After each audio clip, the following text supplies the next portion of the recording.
Good morning, everyone. Welcome to the 60th presidential inauguration. Today, President-elect Trump and Vice President-elect Vance will take their oaths of office, and we will witness the peaceful transfer of power at the heart of our democracy.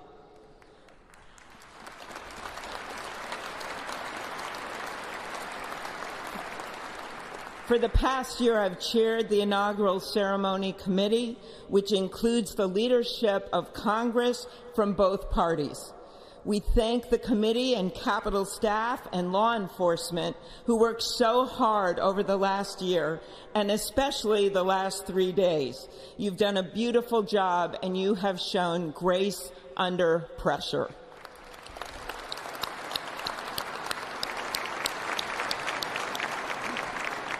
Our theme this year is our enduring democracy. The presence of so many presidents and vice presidents here today is truly a testament to that endurance. We welcome President Biden and Dr. Biden.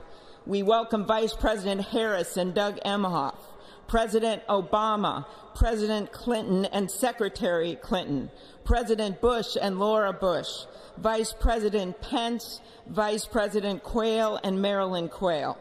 The justices of the United States Supreme Court are with us, all 9 of them I counted, and of course the Trump and Vance families. This ceremony marks what will soon be 250 years of our democracy. It is the moment when leaders, elevated by the will of the people, promise to be faithful to our Constitution, to cherish and defend it. It is the moment when they become, as we all should be, the guardians of our country. Through war and peace, through adversity and prosperity, we hold this inauguration every 4 years, and today it falls on Martin Luther King Day.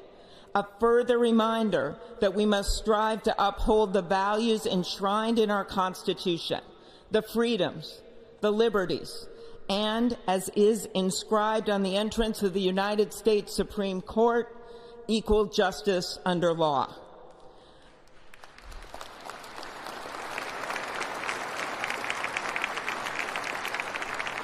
But what makes this moment more than a passing ceremony is all who are watching it across the country, the people of this nation, the ordinary people doing extraordinary things.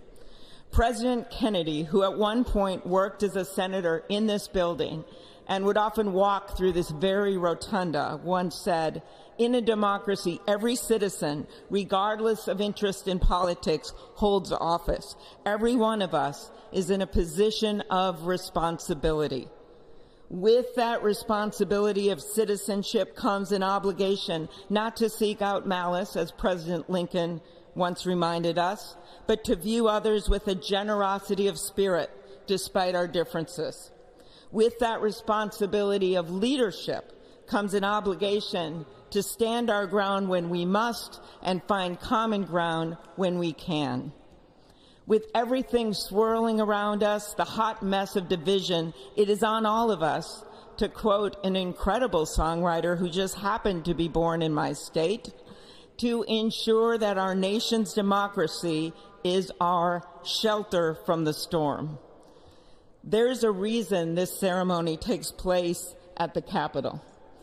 In other countries, it might be in a presidential palace or a gilded executive office building. Here, it is traditionally held at the Capitol, the People's House.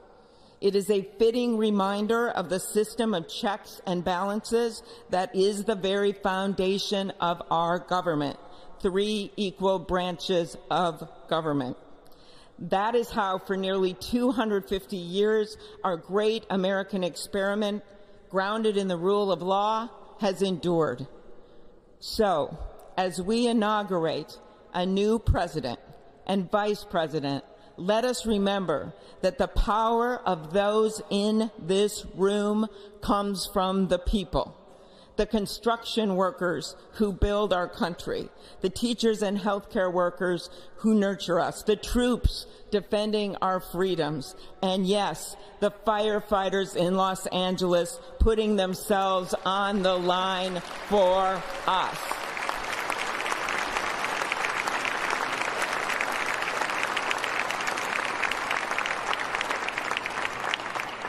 Our democracy's strength and grit must match theirs.